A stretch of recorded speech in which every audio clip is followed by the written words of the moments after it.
జనసేన ఆవిర్భావ దినోత్సవ వేడుకల్లో చోటు చేసుకున్న కొన్ని షాకింగ్ పరిణామాలు. అది కూడా పవన్ కళ్యాణ్ గారు, నాగబాబు గారి నోటి వెంట వచ్చిన కొన్ని మాటలు. ఒకటి కీలకంగా తెలుగుదేశం పార్టీకి ఒక గట్టి స్ట్రోక్ ఇచ్చారా? లేదంటే మా పవర్ ఇది అని చూపించే ఒక సంకేతం ఏమన్నా తెలుగుదేశం పార్టీకి ఇచ్చే ప్రయత్నం చేశారా?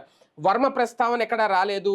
రాకపోగా, ఎందుకంటే అక్కడ పిఠాపురంలో చిత్రాడలో జరిగిన సభ, అంటే పిఠాపురం నియోజకవర్గంలో అక్కడ పెట్టిన సభ. కనీసం వర్మకి కృతజ్ఞతలు చెప్తారేమో అని అందరూ అనుకున్నారు. వర్మకి ధన్యవాదాలు చెప్తారని భావించారు. అది చెప్పకపోగా ఎవరైనా గనక పవన్ కళ్యాణ్ గెలుపుకి కారణం అని అనుకుంటే అది వాళ్ళ కర్మ అంటూ నాగబాబు గారు స్టేట్మెంట్ ఇవ్వడం, 40 ఏళ్ల పార్టీ పడిపోతే దాన్ని మేము నిలబెట్టాము, నేను తలుచుకుంటే ఏదైనా చేయగలను, 151 స్థానాల్లో ఉన్న పార్టీని పడగొట్టాను అంటూ పవన్ కళ్యాణ్ గారు ఒక ప్రకటన చేయడం. వాస్తవానికి ఎక్కడైనా ఏ సభలోనైనా ఈ మధ్యన మనం పరిశీలిస్తే మరో 10 ఏళ్ళు 15 ఏళ్ళు బాబు గారే సీఎం, మరో 10 ఏళ్ళు చంద్రబాబే సీఎంగా ఉండాలి అనే మాట మాట్లాడారు. కానీ ఈ ఆవిర్భావ సభలో ఎక్కడా తరహా వ్యాఖ్య చేయలేదు. అసలు సీఎంగా ఆయనే కంటిన్యూ అవ్వాలా లేదా అనే దానికి క్లారిటీ ఇవ్వలేదు. బాబు గారి ప్రస్తావన కానీ, నారా లోకేష్ గారి ప్రస్తావన కానీ ఏ సందర్భంలోనూ పవన్ కళ్యాణ్ గారు తీసుకురాకపోవడం, ఇది ఎటువంటి సంకేతం ఇచ్చే ప్రయత్నం చేశారు? అదే నేపథ్యంలో జాతీయ రాజకీయాల విషయంలో కూడా ఎప్పుడూ లేనంతగా కాస్తంత గట్టిగానే మాట్లాడారు ఆ వేదికగా. దాని వెనక ఆంతర్యం ఏంటి? వీటన్ని మీద చర్చించే ప్రయత్నం చేద్దాం. సార్, ఫస్ట్ తెలుగుదేశం పార్టీకి ఒక షాకింగ్ పరిణామం ఆయన మాట్లాడిన మాటలు. ఇప్పటికీ ఆ పార్టీలో అయితే ఆ చర్చ అయితే మొదలైంది. ఎవరు పట్టించుకోరు. ఒక్కళ్ళు ఎవరన్నా ఖండించారా? దాన్ని తప్పు పెట్టారా? మాట్లాడుకొని అంటారు. సోషల్ మీడియాలో పోస్టులు అయితే వస్తున్నాయి. అది కార్యకర్త మాట్లాడుకుంటారు.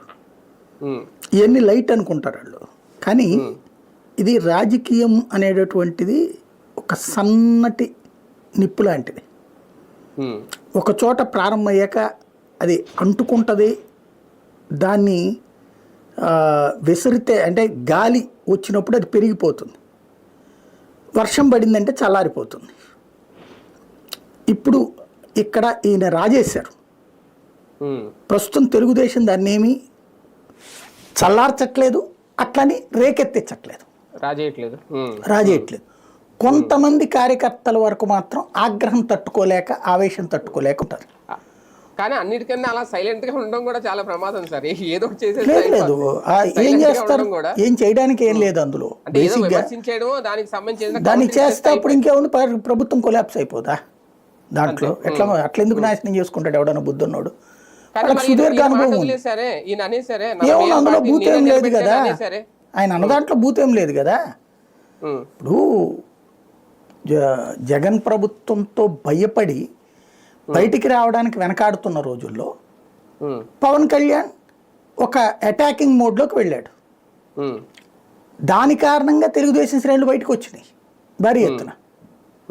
ఇప్పుడు చంద్రబాబు అరెస్ట్ అప్పుడు కూడా బయటికి రావడానికి వెనకాడినటువంటి వాళ్ళు ఆయన విడుదల రోజున పెద్ద ఎత్తున వచ్చారు. ఎందుకని? ఈ లోపుగా ఓ ధైర్యం వచ్చేసింది, మన ప్రభుత్వం వచ్చేస్తుంది. పవన్ కళ్యాణ్ ఓపెన్ మద్దతు ప్రకటించేశాడు. ప్లస్ చంద్రబాబు గారికి అండగా నిలబడతానన్నాడు. ఒక్కసారి జైలు నుంచి బయటకు వచ్చినప్పుడు పవన్ కళ్యాణ్ వీడియో చూడండి. వెనకాల ఇద్దరు ఒద్దికగా కనబడతారు. లీడ్ రోల్ అక్కడ పవన్ కళ్యాణ్ కనబడతాడు. బాలయ్య, లోకేష్ ఫాలోయింగ్ కనపడుతుంది అక్కడ. ముందు ఆయనే ఉన్నారు. దట్ మీన్ కీలకమైనటువంటి స్టెప్ ఒప్పుకున్నారు కదా వాళ్ళు. రెండవది, గెలుపులో ఆయన కారణం ఉన్నా ఉండకపోయినా జగన్ ఓడటానికి పవన్ కళ్యాణ్ ప్రధాన కారకుడు. పవన్ కళ్యాణ్ కనుక కాపు సామాజిక వర్గాన్ని యునైట్ చేసి వాళ్ళ కార్యకర్తలు, వాళ్ళ అభిమానులైన యంగ్స్టర్స్ ఉంటారు కదా, ఇదివరకు వాళ్ళని ఏమనేవాళ్ళు, వీళ్ళు పిల్ల పిత్రేసు, లేకపోతే పిల్ల సైనికులు, ఇట్లాగ మాట్లాడేవాళ్ళు. ముందు దాన్ని ఏమంటారు, ఓటు లేని బ్యాచి వ్యాఖ్యానాలని ఎక్కిరించేవాళ్ళు. వాళ్ళ ద్వారా పవన్ కళ్యాణ్ ఒక స్ట్రాటజిక్ గేమ్ నడిపాడు. అనేక మంది కార్యకర్తలు నేను కనుక్కున్నాను. అంటే వాళ్ళు ఏ స్టేజ్లో ఉంటారంటే, మీరు ఇప్పుడు పవన్ కళ్యాణ్ గురించి ఏదన్నా ఇదిగో ఇట్లా దీని విషయంలో మాట్లాడలేదు, దీని విషయంలో మీరు మాట్లాడలేదు, సరిగ్గా ఆయన ఫెయిల్ అయ్యాడని అనుకోండి, మీరు పవన్ కళ్యాణ్ సరిగ్గా అర్థం చేసుకోలేదండి.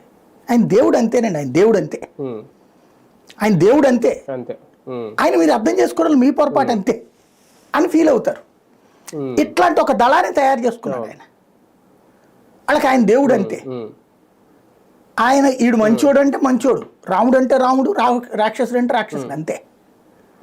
అట్లాంటి ఒక బ్యాచ్ని తయారు చేసి వాళ్ళ తల్లిదండ్రులకు చాలామంది తల్లిదండ్రుల దగ్గరికి వెళ్ళి వాళ్ళ ఆ పిల్లలు తమ మీద ఒట్లేపించుకున్నారు, మీరు ఈసారి పవన్ కళ్యాణ్ గెలిపించాలి ఎట్టి పరిస్థితుల్లో, పవన్ మనోడు అంటే సాధారణంగా అబౌవ్ 30sలో ఉన్నోళ్ళు పవన్ కళ్యాణ్ అంటే ప్రేమిస్తారు కులం పరంగా, కానీ ఓటు పరంగా అవసరాన్ని బట్టేసేవాళ్ళు.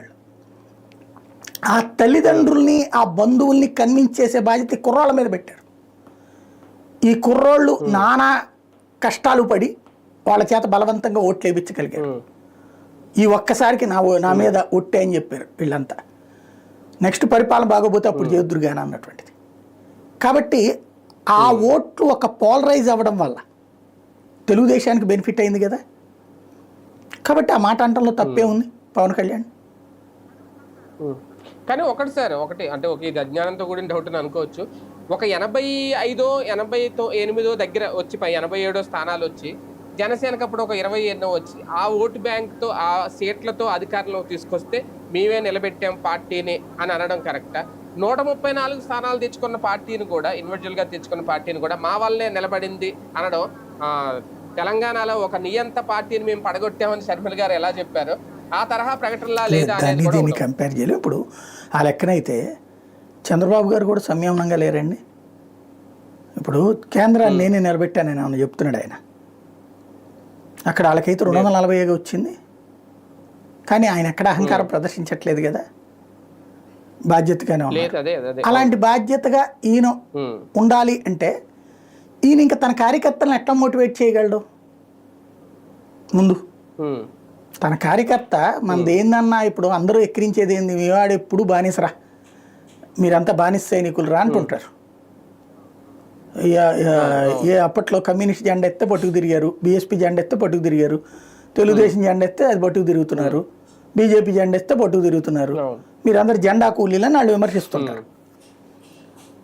అలాంటి కొంత ఆత్మ న్యూనత ఉంటుంది, లేదా సైకలాజికల్గా ఇబ్బంది ఉంటుంది వాళ్ళకి. అరే బాబు, అసలు ఈ ప్రభుత్వాన్ని నిలబెట్టిందే మనరా, 40 ఏళ్ళ చంద్రబాబు గారి గిలగిల్లాడితే జైల్లో పెట్టేసి ఇబ్బంది పెడితే కాపాడినోడినే నేను అని చెప్తే కదా వాళ్ళు. ఎందుకంటే వాళ్ళు ఏమి 50 ఏళ్ళోళ్ళు కాదు ఆలోచించి నిర్ణయం తీసుకోవడానికి. కాబట్టి వీళ్ళు వెంటనే మానసికంగా సంతృప్తి పెడతారు. అవును కదా అసలు అనే ముక్క ఆ ఫీలింగ్ కోసమే ఆ మొక్క మాట్లాడాడు, కానీ తెలుగుదేశంతో గొడవ పెట్టుకోవడానికి అది మాట్లాడాడని నేను అనుకోను.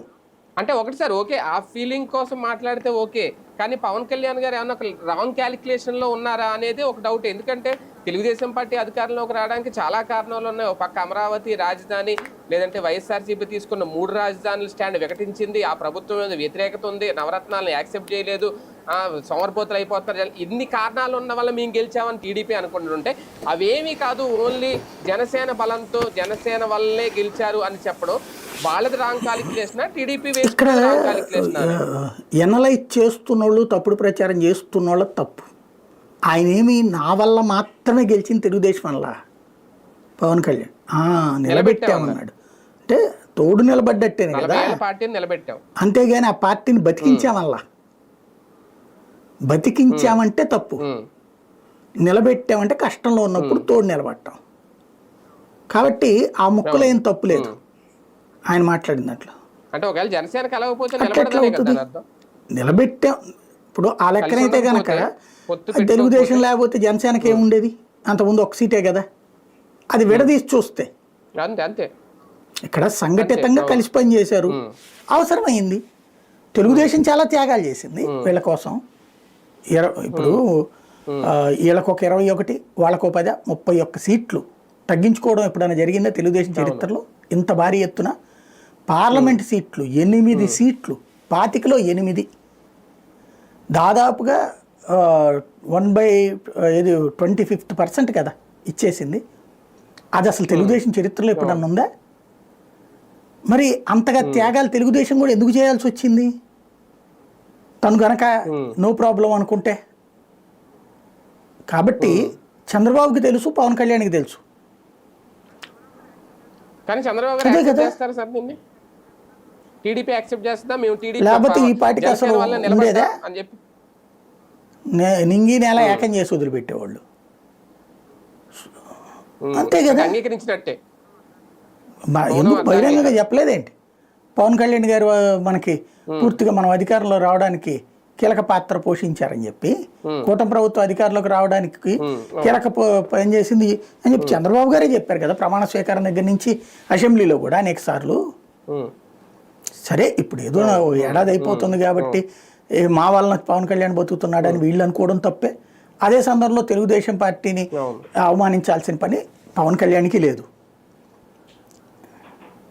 అదేలేండి. కానీ ఒకటి సార్, ఈ వ్యాఖ్యల ద్వారా ఒక విజయ గర్వం ఏమైనా కనిపించిందా? ప్రధానంగా నాగబాబు గారు అక్కడ పిఠాపురంలో ఉండి వర్మ గురించి ఇండైరెక్ట్ గా కామెంట్స్ చేయడం, దానికి వర్మ కూడా కౌంటర్ ఇచ్చారనుకోండి, ఆయన కూడా ఇండైరెక్ట్ గానే ఇచ్చారు కౌంటర్. అంటే ఈయన గెలుపు ముందే డిసైడ్ అయిపోయింది, మమ్మల్ని కూడా ఏదో పని చెప్పాలని మమ్మల్ని ఇక్కడికి పంపించారంతే, మేము ఏదో కావాలని పని చేసాం తప్ప ఆయన గెలుపు ఎప్పుడో డిసైడ్ అయిపోయింది, ఎవరైనా గనక మేమే గెలిపించామని అనుకుంటే వాళ్ళ కర్మ. భీమవరంలో నువ్వు ఇప్పుడు గజవాకలో కూడా అట్లాగే చెప్పినట్టున్నారు, చూద్దురు కానీ మీకు అని చెప్పేసి. తర్వాత ఏమైంది? ఒకటి నాగబాబు మాట మాత్రం తప్పు, అనవసరంగా రెచ్చగొట్టడం. పవన్ కళ్యాణ్ ఎక్కడ రెచ్చగొట్టలా, ముందు తన కార్యకర్తకి మనోధైర్యాన్ని ఇచ్చే ప్రయత్నం చేశారు. నాగబాబు ఒకళ్ళని అవమానించడం తప్పు, అధర్మం, అది ధర్మబద్ధం కాదు, అది సంస్కారయుతం కాదు. ఎందుకంటే నీ గెలుపులో కోఆర్డినేషన్ అతందే, గ్రౌండ్ ప్లానింగ్ అతందే. ఎస్, మీరందరూ కార్యకర్త, మీ అందరూ కష్టంతో నడిచింది, కానీ ఇదంతా సమన్వయపరిచినోడు అతను. పరచమని అడిగింది పార్టీ. ప్లస్ నా గెలుపులో కీలక పాత్ర పోషించింది వర్మ గారు అని చెప్పాడు. ఆయన గెలిచిన తర్వాత కూడా కృతజ్ఞతలని కూడా చెప్పాడు కదా ఆయన. ఇంకా దాని గురించి ఎందుకు మాట్లాడాలి ఇప్పుడు మనం? తప్పు కదా అది. తెలుగుదేశం అంతర్గత వ్యవహారము. వర్మ గారంటే మాకు ఎప్పటికీ గౌరవం ఉంది. ఆయన తరపున అనుచరులు ఎవరో కొంతమంది తప్పుడుగా మాట్లాడుతున్నట్టు వింటున్నాము, అది కరెక్ట్ కాదు. కూటమిలో కొంత ఇప్పుడు మేము ముఖ్యమంత్రి పదవిని త్యాగం చేసినట్టు, లేకపోతే గనక మేము అధికారానికి సంబంధించి ఎదుగుదలను మేము త్యాగం చేసినట్టు, అట్లాంటి త్యాగాల గురించి మనం మాట్లాడుకోవడం అనవసరం కదా. కూటమి కట్టేటప్పుడు కొన్ని మనం త్యాగం చేయాలి, కొన్ని వాళ్ళు త్యాగం చేయాలి. ఇప్పుడు మేము కేవలం 2 ఎంపీ సీట్లే తీసుకున్నాం, అదే సందర్భంలో సీట్లు 21 తీసుకున్నాం. కనీసం 40-50 మాకు కావాల్సి ఉంటుంది కదా. అంత త్యాగం చేసాం మేము. వర్మ గారు ఒక్క సీట్ త్యాగం చేసిన దాని గురించినే ఎక్కువ ఫోకస్ చేస్తున్నారు, ఇది కరెక్ట్ కాదు కదా అని చెప్పుంటే బాగుండేది. వర్మ గారు అంటే మాకు ఆ గౌరవం ఉంది అన్నటువంటిది. కానీ గెలుపు అనేది ఆయన ఎవడు వలనో కాదు, అట్ట అనుకుంటే వాళ్ళ కర్మ అంటే ఏరు దాటాక తెప్పతగలేసే రకం కదా, కృతజ్ఞత అవుతుంది అది. అది కరెక్ట్ కాదు. మాట్లాడేది అనవసరమైన ఇప్పటికే వర్మకి ఎమ్మెల్సీ ఇవ్వకపోవడానికి కారణం జనసేన కుట్ర చేసింది అని అనుకుంటున్న టైంలో అక్కడికి వెళ్ళి ఎలా మాట్లాడడం అది నిజమేనేమో అని చెప్తూ వచ్చాను. ఎప్పుడైనా సరే మర్రి చెట్టు నీడ అనేటటువంటిది చాలా ప్రమాదకరం మిగతా చెట్లకి. మర్రి చెట్టు నీడ ఇంకో చెట్టు మొలవదు, పెరగదు, పిచ్చి చెట్లు తప్పించి. పవన్ కళ్యాణ్ అనే చెట్టుని మర్రి చెట్టుగా విస్తరించాడు వర్మ తోడు నిలబడి. ఇప్పుడు దాని కింద ఆ మొక్కే ఎత్తుక్కోవాల్సి వస్తుంది. కాబట్టి కొంత సమస్య ఉంటుంది. అది ప్రొవకేషన్ ఒక రకంగా అనవసరంగా. ఇప్పుడు తెలుగుదేశం వాళ్ళ కోపం వచ్చిన దాంట్లో ప్రధానమైనది అదే. అయితే ఇక్కడ ఒకటి గుర్తుపెట్టుకోవాల్సింది ఏంటంటే, మనం ఎన్ని మాట్లాడుకున్నా ఏం మాట్లాడుకున్నా తెలుగుదేశం లేకుండా జనసేనకి అన్ని సీట్లు రావు. దానికి సాక్ష్యం 2019 ఎన్నికలు. జనసేన లేకుండా తెలుగుదేశంకి ఆ స్థాయి సీట్లు రావు, దానికి సాక్ష్యం 2019. జనసేన లేకపోయినా జనసేన మా వల్ల గెలిచిందని తెలుగుదేశం చెప్పినా తప్పే, తెలుగుదేశం బతకడానికి మా వల్ల కారణమని జనసేన చెప్పినా తప్పే. ఇద్దరూ కూడా ఒకళ్ళకొకళ్ళు ఇచ్చిపుచ్చుకున్నారు. కానీ ఒకటి సార్, పవన్ కళ్యాణ్ గారి ప్రసంగం మొత్తం గమనిస్తే మొన్న మాట్లాడిన దాంట్లో ఇంతకు ముందులాగా ఎక్కడ ఎక్కువగా బాబు గారిని పొగడలేదు, ఎక్కువగా లోకేష్ గారి ప్రస్తావన రాలేదు. ఎక్కువగా ఏంటి నేను విన్న దాంట్లో అయితే ఎక్కడ రాలేదు. మరి కొన్ని పత్రికలు రాసినాయి అంతే. అది ఎంతో నేను విన్నది అయితే 2 సార్లు విన్నాను. ఎక్కడ పవన్ కళ్యాణ్ గారి నోటి నుంచి బాబు గారిని లోకేష్ గారిని అయితే మొన్న సభలో అసలు ఎక్కడా పొగడలేదు. కనీసం మరో 10 ఏళ్ళు 15 ఏళ్ళు బాబు గారే సీఎంగా ఉండాలనే మాట కూడా ఆయన నుండి రాలేదు. కాకపోతే సహకరించండి, ఇది ఇలాగే కొనసాగాలి, మరో 10 ఏళ్ళు నాగబాబు గారు అన్నారు, మరో 10 ఏళ్ళు ఇక జగన్ అనేవాడు ఇంకా రాడు, రాజకీయాల్లో ఉండడు, కొనసాగలేడు అని ఆ మాట అన్నారు తప్ప వీళ్ళ గురించి మాట్లాడలేదు. ఏమన్నా మార్పు స్టాండ్ ఏమన్నా తీసుకుంటుందా పవన్ కళ్యాణ్? మిగతా సభలన్నీ కూడా ప్రభుత్వ సభలు, ఉమ్మడి సభలు కాబట్టి అక్కడ మాట్లాడుకుంటారు పొగడ్తలు. ఇది వీళ్ళ పార్టీ సభ. వీళ్ళ పార్టీ సభలు ఇంకో పార్టీ వాళ్ళని పొగిడితే ఎట్టగా, ఏం అవసరం? పైగా వీళ్ళ పార్టీ స్ట్రెంత్ ఎంతో వాళ్ళ కార్యకర్తలు మోటివేట్ చేయాలి కాబట్టి అట్లా చెప్పుకొచ్చాడు. మనం నిలబెట్టాం, మనం నిలబడ్డాం, వాళ్ళని నిలబెట్టాం అన్నటువంటిది. అంతే. అంటే మనం కలిస్తే ఏదైనా చేయగలం అనే ఒక అంతే కదా. మనం కలిసి ఉండాల్సిందే, సాధించగలం. ఇక్కడ మీరు అర్థం చేసుకోవాల్సింది అంటే కలిసి ఉండాల్సిందే, తప్పదు. గ్రౌండ్ లెవెల్లో కొన్ని చోట్ల జనసేన వాళ్ళని కొడుతున్నారు, తిడుతున్నారు, లేకపోతే వాళ్ళకి ఏ పని చేయట్లేదు, అవమానిస్తున్నారు అని బాధపడుతున్నారు. తప్పదు, సర్దుకోవాల్సిందే. జగన్ అనేవాడు ఇంకో 10 ఏళ్ల దాకా ఇన్ఫ్లుయెన్స్ చేయగలరని చెప్పి సర్టిఫికెట్ ఇస్తున్నారు. సరేనా, ఒక మాట చాలా స్ట్రాంగ్ అన్నారు సార్, నా మాట వింటే 151 స్థానాల్లో ఉన్నవాడిని కూడా పడగొట్టాను, అందుకే నా మాట వినాలి, నా మాట వినండి అన్నారు. ఓకే, అది జన సైనికులను ఉద్దేశించి అన్నట్టుగానే అక్కడ అనిపించిన, అది టీడీపీని కూడా ఏమన్నా అన్నట్టు ఇది ఉండకపోవచ్చును. అయినా కొంత అతిశయం పోతుంటారు. ఇప్పుడు జగన్ నిన్ను జీవితంలో సీఎం కానివ్వను నొక్కి మాట్లాడారు ఆయన, నా మాట వింటే, నా మాట వినండి అని 2 సార్లు అన్నారు ఆయన. అక్కడ ఏంటంటే జగన్ కి గుర్తు చేయడం, నువ్వు నన్ను సరిగ్గా వాల్యూ ఇవ్వలేదని. వాస్తవంగా ఏంది పవన్కి నువ్వు జగన్కి గొడవ? వీళ్ళిద్దరు ఏమన్నా సినిమా ఇండస్ట్రీలో ఇద్దరు హీరోల కొడుకులా, లేకపోతే ఇద్దరు హీరోల వారసులా, లేకపోతే కనుక ఆస్తి గొడవలు ఏమైనా ఉన్నాయా, లేకపోతే ఫ్యాక్షనిస్ట్ గొడవలు ఏమైనా ఉన్నాయా? ఏముంది గొడవ? చంద్రబాబు నాయుడు అయితే కాస్త గౌరవం ఇస్తుంటాడు, ఈవెన్ శత్రువుగా ఉన్నా కూడా. ఆయన ఈవెన్ పవన్ కళ్యాణ్ ఎక్కువగా తిట్టింది ఎప్పుడూ లేదు. లోకేష్ విమర్శించాడు కానీ చంద్రబాబు ఎక్కువగా తిట్టలేదు పవన్ కళ్యాణ్. అదే జగన్ అయితే కనుక డైరెక్ట్గా 3 పెళ్ళిళ్ళు అది ఇది అని మాట్లాడుకొచ్చాడు. కాబట్టి జగన్ మీద ద్వేషం ఎక్కువ ఉంటుంది అతనికి. మరొక అంశం సార్, కీలకంగా ఈసారి ఆయన ఒక విభిన్న స్టాండ్, అంటే ఇందాక ఒక డిస్కషన్లో మీరు చెప్పినట్టు, డిబేట్లో చెప్పినట్టు జాతీయ రాజకీయాల వైపు వెళ్తున్నారా అనేది ఒకటి. ఆయన అన్ని భాషల్లో, అంటే అక్కడికి అన్ని రాష్ట్రాల నుంచి వచ్చారని చెప్పడమేమో, తమిళ్ లేదంటే మన కన్నడలో మాట్లాడారు, మలయాళంలో మాట్లాడారు. ప్రధానంగా డిఎంకేకి ఒక రకంగా ఆయన ఇచ్చిన వార్నింగ్ ఏదైతే ఉందో భాషలకు సంబంధించి, అసలు మీరెందుకు మీ సినిమాల్ని హిందీలో డబ్ చేసుకున్నారు అనే దానికి సంబంధించి ఆయన నేరుగా ఇచ్చిన వార్నింగ్గా భారతీయ జనతా పార్టీ స్టాండ్ మేము కూడా తీసుకున్నామని చెప్పి కేంద్రానికి చెప్పే సంకేతం ఏమన్నారు ఆ వేదిక మీద? ఆ వ్యాఖ్యలు బేసిక్గా సినిమా నటుడు ప్లస్ మొన్నటి స్ట్రైక్ రేట్ కారణంగా వాళ్ళకు పొజిషన్లో ఉన్నాడు. ఆయన ఒక స్టేజ్ అయిపోయాక సెకండ్ స్టేజ్కి ప్లాన్ చేసుకుంటున్నాడు, కొత్త నిచ్చెన వేసుకుంటున్నారు. ఆ నిచ్చెన ఏంటి అంటే మోడీ దగ్గరికి ఈజీ యాక్సెస్ ఉండటం. లైక్ అతని పేరేంటి, చిరాగ్ పాస్వాన్, బీహార్లో చాలా చనువు ఉంటుంది మోడీ దగ్గర. అతనికి ఇచ్చే సీట్లు తక్కువే బీజేపీ, కానీ చాలా బలంగా నిలబడతాడు. మోడీ అంటే ప్రాణం పెడతాడు. అట్లాగే ఆ సిద్ధాంతాలే అతను కూడా ఆచరణలో పెడతాడు. అట్లాగా ఇప్పుడు పవన్ కళ్యాణ్ తను ఈ వైపు నుంచి ఒక బలమైన లీడర్ అవ్వాలనుకుంటున్నాడు. అందుకోసం ఆ మాట మాట్లాడుతున్నాడు. ఇప్పుడు ఇంకోటి, నేషనల్ మీడియా అటెన్షన్ డైవర్షన్ కోసం, ఇప్పుడు లైక్ ఆయన ఇంతకుముందు హిందుత్వ అంశాల మీద క్షమాపణ చెప్పినా, లేకపోతే కనుక కఠినంగా ఉంటామని చెప్పినా, ఇదంతా నేషనల్ మీడియా అవుట్లుక్లో తను ఒక పవర్ఫుల్ సనాతన లీడర్ కిందను ప్రొజెక్ట్ చేసుకునేటటువంటి ఉద్దేశంతో మాట్లాడినటువంటి మాట అది. అందులో దాంతోపాటు తను స్టాండ్ ఒకటి బలంగా తీసుకుంటాడు ఏదైనా అనుకుంటే కనుక అన్న సంకేతం ఇస్తున్నాడు అనమాట అక్కడ. అది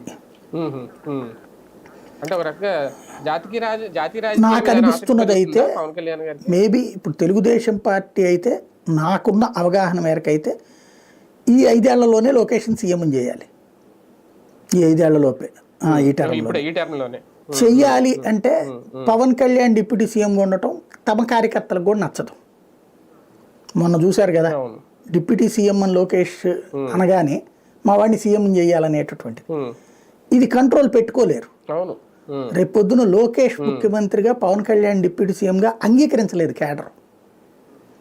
కాబట్టి మంత్రివర్గంలో నాగబాబుని పెట్టడం ద్వారా తన ప్లేస్ నాగబాబుకి అప్పచెప్పడం ప్రభుత్వంలో, రాష్ట్ర ప్రభుత్వంలో, ఉమ్, తను జాతీయ రాజకీయ నాయకుడిగా, దక్షిణాది నాయకుడిగా క్రమంగా తను అంటే బీజేపీ తరపున దక్షిణాది కార్యక్రమాల వైపుకి వెళ్ళేటట్టు.